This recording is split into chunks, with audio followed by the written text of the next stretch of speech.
Comme nous l'avons vu, le secteur de l'alimentation est contrôlé par de grandes firmes.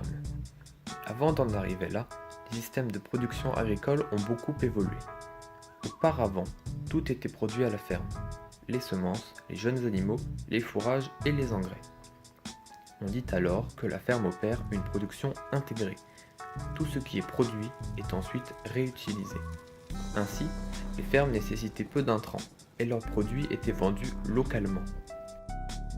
Aujourd'hui, l'organisation et la répartition des tâches est bien différente. De grands groupes comme Cargill font travailler des agriculteurs sous contrat. Ces derniers produisent à la fois des denrées alimentaires et des matières fourragères comme du soja. Cargill assure de son côté la fourniture de semences, d'engrais, de pesticides et de fourrages aux agriculteurs qu'elle emploie. La multinationale contrôle également la négoce des matières agricoles, que ce soit l'achat, le transport et l'exportation.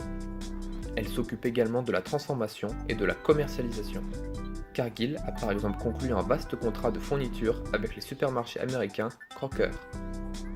Ce sont donc des multinationales qui contrôlent de nos jours l'ensemble de la chaîne agricole.